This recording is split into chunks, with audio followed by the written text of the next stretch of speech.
911, do you need police, fire, or an Yes, ambulance? ma'am. It's an emergency. Okay, what do you need? You need a police, fire, or an ambulance? I don't know. The baby's dead. What address are you calling from? A stupid snake got out in the middle of the night and strangled the baby.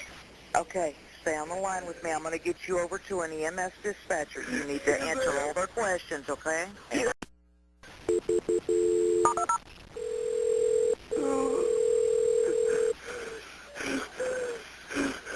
What is the address of your emergency? Okay, and are you in a subdivision or a mobile home park? No, ma'am, it's a house, and we're right on the road. Okay, and what's your name, please? Okay, and what's the problem? Tell me exactly what happened. Our snake, we have a Burmese python, and she's about 12 foot long. She got out of the cage last night and got into the baby's crib and strangled her to death. Stay on the line, please. Kim.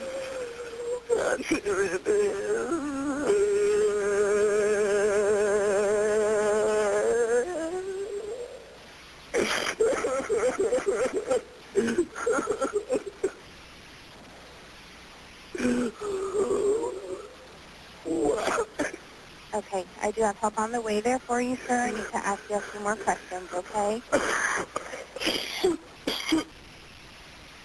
Yes, ma'am.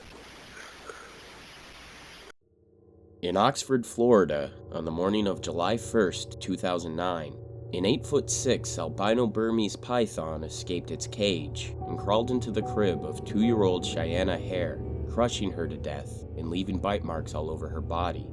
The female python, named Gypsy, belonged to the girl's mother, Jaren Hare, who was 19 at the time of her daughter's death.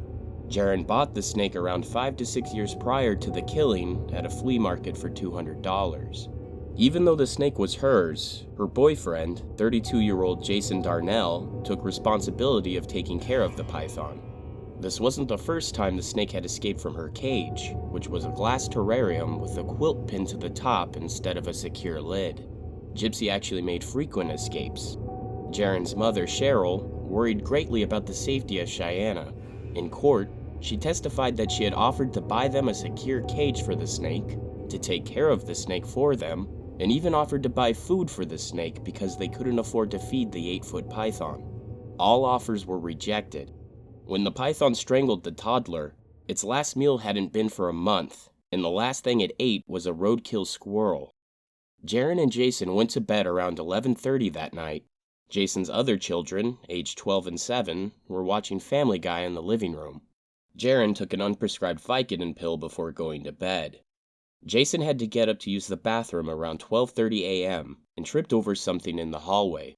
It was Gypsy. The snake had escaped her cage for the second time that night, so he decided to put her in a mesh bag with a baseball-sized hole in it, then went back to bed. That morning, Jason got up and checked on Cheyenne, and was horrified to see the python wrapped around Cheyenne's body with its teeth in her head. He got a cleaver and a butcher knife, then stabbed the snake until she let go of the toddler. He then called 911. When investigators and Fish and Wildlife officials arrived at the scene, they found Jaren and Jason sobbing, and the snake injured but not dead. Jaren signed custody of the snake over to Fish and Wildlife. It was discovered that Gypsy was severely underfed and only weighed 13 pounds.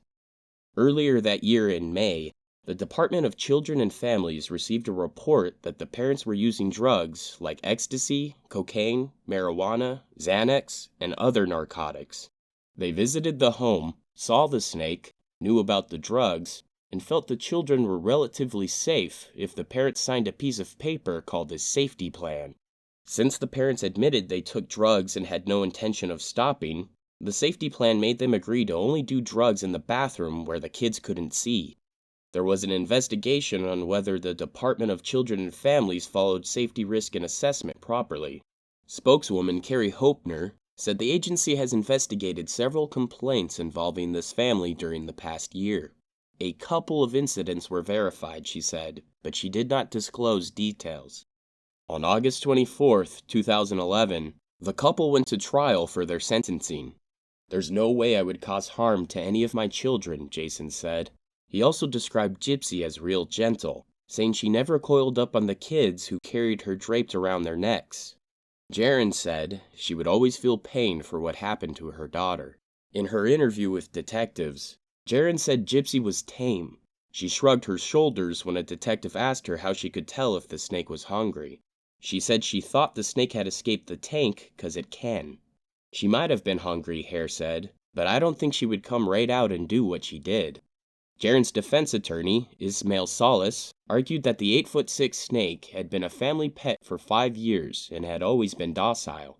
If you have children around the house and it's a venomous snake and you put a secure lid on a venomous snake and it gets out and bites one of the kids, you should be punished. But Gypsy was a gentle snake, Sully said during the trial. Darnell's attorney argued, he is not guilty of manslaughter. He is not guilty of murder. He's not guilty of neglecting that child. He is guilty of making a stupid decision and having a stupid pet.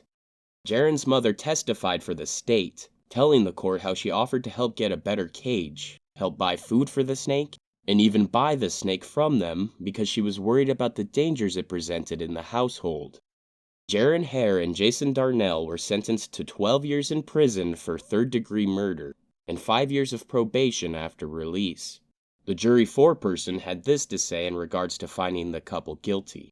Even under the most remote circumstances, it was possible that child could be injured, and it was their duty to make sure there was no possibility that a 2-year-old would be bitten or in any way harmed. We feel extremely upset about having to make this decision, but we believe it is the correct one. When the verdict was read, Jason tried to comfort Jaren as she started to sob. Cheyenne's biological father, Joey Gilkerson, said justice was served, and that he was bothered by Hare's lack of emotion throughout the 4-day trial. You got some times where she's got emotions, and then some times where she looked like she could care less, Gilkerson told reporters.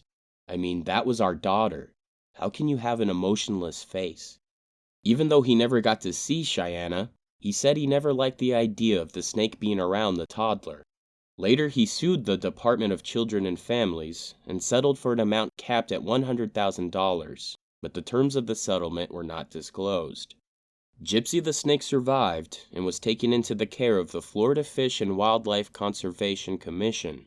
She was reported as being healthy, well cared for, and used for training U.S. Armed Forces at Elgin Air Force Base, which has a natural resources management team that monitors threatened species.